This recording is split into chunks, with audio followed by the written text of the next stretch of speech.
Hello dear students. Let's see one more example of functions, and just as in the previous two videos we traced some programs and saw what will be the output, let us see one more example.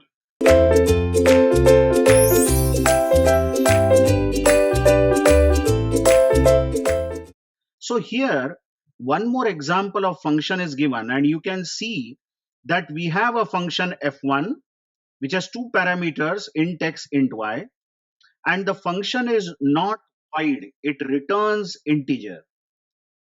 So the last line of the function typically is return some value. Also you see that before the function or beyond any scope, outside any scope, there is a variable z declared. You very well know that this is a global variable and it can be used in any scope. It can be used throughout the program. Also, value of z is not given, but then you remember z will be by default 0 when the program starts. So let's have a look at this program. What will be the output of this program?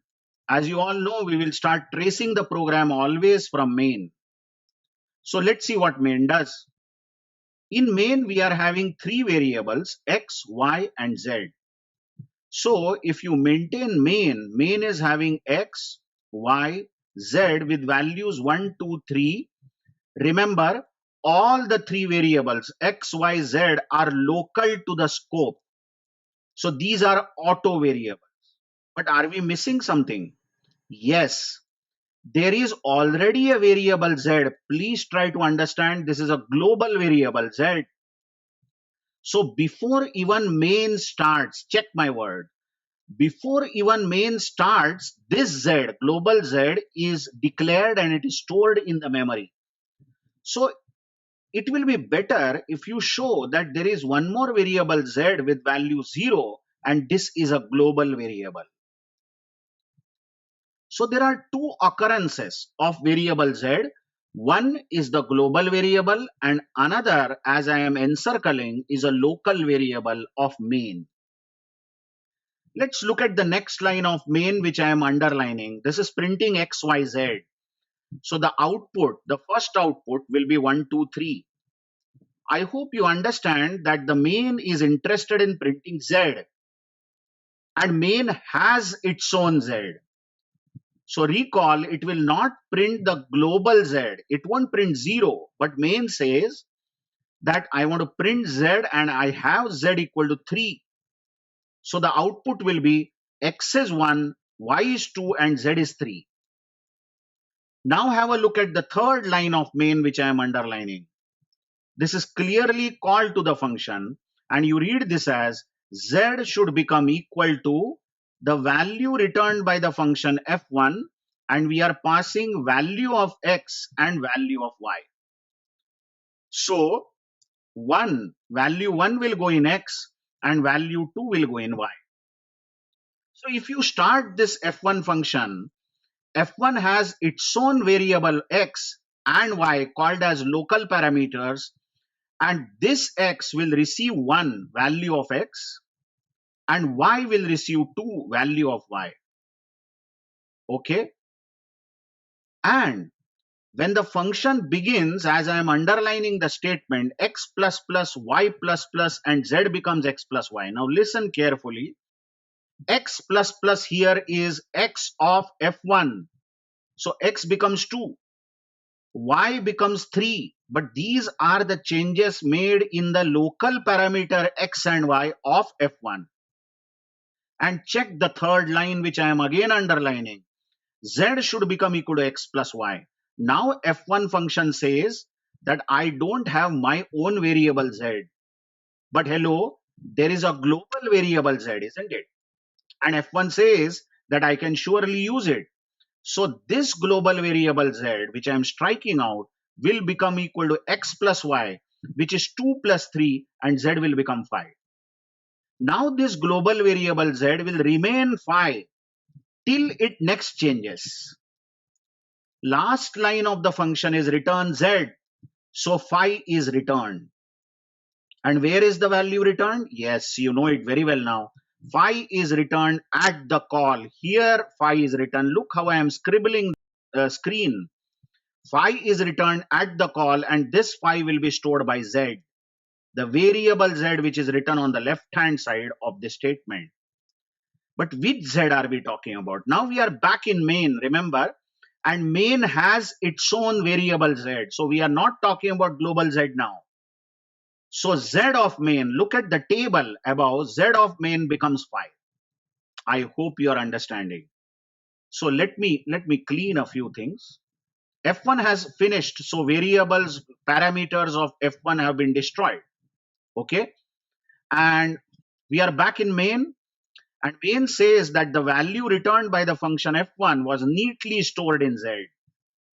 Now in main we have x equal to 1, yes, x equal to 1, y equal to 2, but z equal to 5. Just check this line I am talking about. Z has stored the value returned by the function, this z, which I am encircling. So z was 3, now z becomes 5. Now the next line of main, when the function ends, we are back in main, isn't it? Is printing xyz, x is 1, y is 2, and z is 5. So the output will be 1, 2, 5. Now have a look at the next line, which is called to the function. We are saying x should become equal to value returned by the function f1, and we are passing value of, oh, this is wrong. This is printing mistake. I'm so sorry.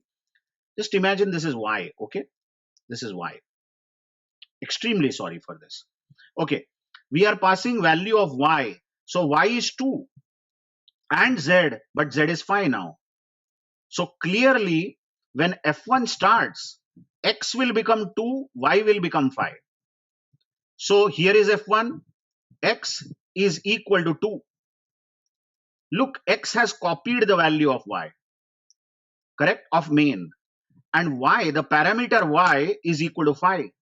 Look, this parameter y has copied the value of z.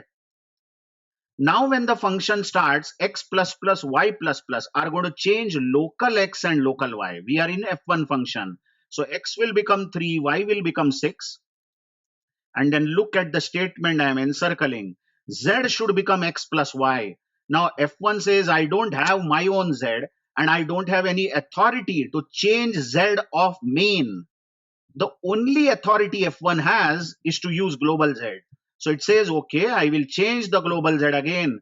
Z should become equal to x plus y, and x plus y is clearly 3 plus 6, which is 9. So now z is 9. And then last line of the function is returning z. So 9 gets returned, and 9 is returned at the call. Check where 9 is returned, and 9 is stored by x. But this x, which we are talking about, is x of main. So here in the table, x which was 1 will now become 9. And there are no changes made in y and z of main. Okay. So again, f1 has finished. So x and y in f1 have got destroyed. And the new value of z is 9. Just remember this. I am erasing a few things. Global z is 9, by the way. And we are back in main. So here is global z is 9. Now, this was y. This was a printing mistake. Now the next line is again printing x, y, z. We are back in main. Main says I will print my x, y, and z, but x has changed now. X has become 9, y is still 2, and z is 5, as you see the table on the top. Now have a look at the next call. This is x should become equal to, call to f1, pass the value of x. X is 9. Again pass the value of x. X is 9. Fine. So the two parameters here, x will take 9, y will take 9. So f1 starts, x is 9, y is 9, and then x plus plus in the function makes x as 10, y plus plus makes y as 10, and this line which I am encircling makes global z equal to x plus y, that is 10 plus 10. So z becomes 20, global z, and that z is returned. Obviously z will be returned at the call. So 20 is returned at the call and 20 is stored in the x. So x in the table of main will become 20. Okay. And obviously F1 is over. This F1 function is finished. Okay. And now main is interested in printing the values of x, y, and z, where x is 20, y is 2, and z is 5. So the last output is going to be 20 to 5. And then that's the end of the program.